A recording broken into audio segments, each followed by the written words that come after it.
whenever you want. Hi, we're here today with Terrence Riley, who is Chief Marketing Officer and Sales Officer for SAG. And SAG, the name may not ring a bell for you, but what that means is the Fonseca brands and the Casa Magna brands in particular. Those are the two that we're going to talk about today. There's some new things in the pipeline that will be released in the next coming months, so we thought we'd give you a quick little sneak preview of them, and then we'll come back to you with more information as the product arrives here in inventory. So the first one I want to talk about is Casa Magna, and this has been a home run for the SAG folks since its introduction. It was the Cigar of the Year and Cigar Aficionado's annual review back in 2008, and it's, you know, every year since been one of the highest ranked cigars that they look at. And Terrence is going to tell us about a couple of new things that they have for us here coming from Casa Magna. Well, thank you, Tom. That's quite an introduction. You gave me. I think you inflated my title a little. Why not? But thank you. I appreciate Didn't cost that. me anything. We've got a couple new things out right now. What's coming out, it's going to be reviewed at the show and will be in the market shortly thereafter, is the Casa Magna Colorado, which is the original blend that won Cigar of the Year, as Tom just mentioned. And we're doing a box press version of it. We're doing 3 sizes. This is the largest of the 3. This is a 6 1/4 by 60, the Gordo Real, which sounds very regal. There's also a Toro 6 by 50 and a short Robusto 4 1/2 by 54. So those are going to be available beginning next month. We're very happy with it. It's a beautiful presentation, beautiful cigar, and it's the same blend that was Cigar of the Year. We also have the Casa Magna Sancho 10, which this is a little bit unusual because usually you see a 10 and you think that it's going to be a cigarillo or something, you know, along those lines. It's actually a 60 ring gauge, 4 1/4 by 60 cigar. And what's nice about this is that, you know, you can go golf and you can throw it right in the pocket. Makes a great gift. Makes a great gift. Very stocking stuffer, goes right in there very well, and it's something that's easy. And again, it's the only cigar in the market at that kind of ring gauge, which is very popular right now, that you can buy in 10 format. And this is how they come packed. So this is ready to go right into your humidor on the shelf, or if you've got a table in the humidor. But we advise that these products be kept in a humidor, unlike maybe some other tins. If you've got a section for tins near your register or whatnot, these really should go in right next to the regular box premium products in the humidor. Absolutely, and it doesn't hurt to also do to display one 10, just because the perception that something in a 10 is going to be a cigarillo. You have one showing that looks number one very nicely, as well as gives them the right impression of what the product is. Mm-hmm. In the Fonseca family of products, there's been some introductions in the last few years, and the line has expanded considerably.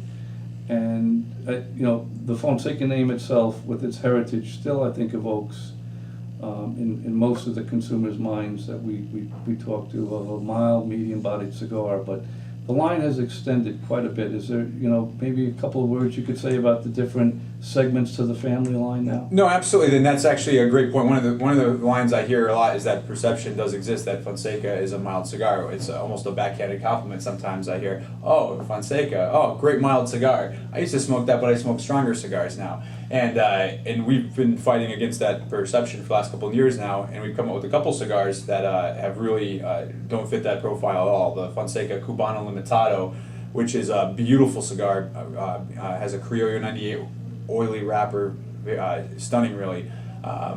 And that cigar is more medium to full. We've been utilizing Nicaraguan tobaccos in that cigar. We also have the Fonseca 120th anniversary last year. Fonseca was 120 years old, and to celebrate, we came out with a cigar that incorporated Nicaraguan tobaccos in it as well. So again, more on the medium to full side, and certainly gives more of a kick than the classic Fonseca vintage, which are great cigars, very mild, creamy, smooth. But if you're looking for something beyond that, Fonseca has expanded to fit that as well. So the two that you mentioned in the full-bodied range, those are not limited release products. Those are available through us week in and week out. It's not a one-time release or an anniversario that came out to just on a very limited basis. No, those are available too. Yes. Excellent. And then lastly, there's some new products with completely new positioning in the market that have come out in the last year or two.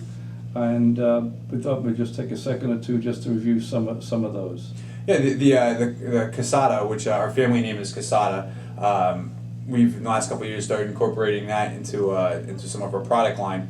There's the Casada Tributo, which was the first core line we came out with, and that incorporated a hybrid wrapper, which is really interesting. It was grown in Ecuador, and they took 3 Cuban seeds and a Sumatra seed, and they spliced it to create a new style wrapper. They took Corojo, Habano 2000, Habano Volta and a Sumatra, and they spliced it for this, and so it gives it a really unique, interesting flavor. It's unlike, it's really hard. Usually if you say, oh, I like XYZ brand, I can say, oh, well, you'll like this or that. This is something you really just have to smoke to see if you like it, because it's really off the beaten path in terms of flavor. And the name of that front mark again is? Casada Tributo. Tributo. Again, available on a regular basis. It's not a time release or a limited release product. Correct. It's fully available. We also do some limited releases as well from time to time in various things, and we just try to do, we have the Casada Jalapa that's coming. It's going to be a limited release. It's boxes of 10, which is a nice, easy purchase for someone to make. And that incorporates a wrapper from Jalapa in Nicaragua. But you think Nicaragua, you think strong, you think full-bodied. This particular wrapper was grown in 2002 by Nestor Plasencia. My uncle bought it from him at that time, and we've been sitting on it for the last 10 years, because it's 2012. And we decided to come out with a cigar, and so it's, even though it incorporates Nicaraguan tobacco, it's flavorful but smooth, and it doesn't. When you want to break from all the spicy, heavy cigars, this is something that's really great. That's going to be a limited release. That will be a limited release, and we will see first shipments of that sometime in September. By September, by yes. September. Maybe the end of August. Again, you never know exactly. Sometimes I think they try to keep me in the dark of when they're going to ship it exactly. But yes, it's supposed to be the end of August, but by September definitely.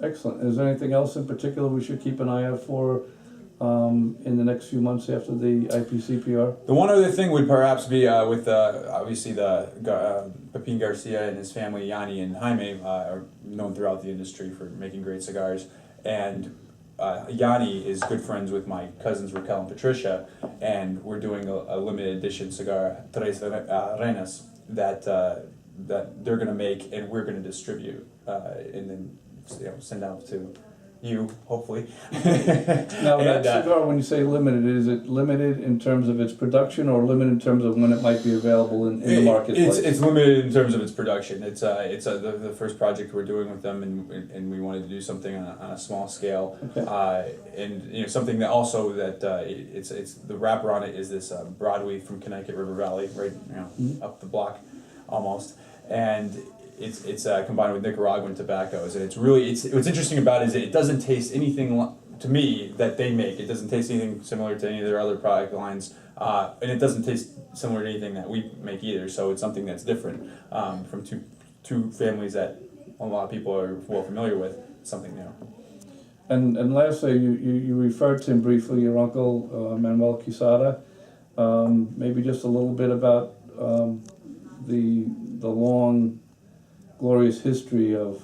How long you got? As long as you want, but it wouldn't be fair to do this interview without paying proper respect to Manny and the Quesada family. No, to give the somewhat short version of the story, my great-grandfather, my uncle's great-grandfather, was a man named Antero Gonzalez. SAG actually stands for Sobrinos de Antero Gonzalez, which loosely translates to descendants of Antero Gonzalez. And he was a baker in Cuba, and somebody paid a debt with tobacco, and he was like, well, what the heck do I do with this? And so he started to sell it, and the family became the largest brokers of tobacco, where they would buy it from the field, ferment it, sell it off to Europe, Spain specifically, the United States somewhat domestically, and by the time Castro came along, the family was one of the largest in Cuba. My great grandfather, Manolo's grandfather, married into, he was a Quesada, Agustin Quesada. He married into the family, and he worked his way up, and then eventually took over, and it's been a Quesada ever since. My uncle's father and now my uncle have been in the business. After Cuba, they moved to Dominican Republic, where they had some property since the 30s, and restarted the business there.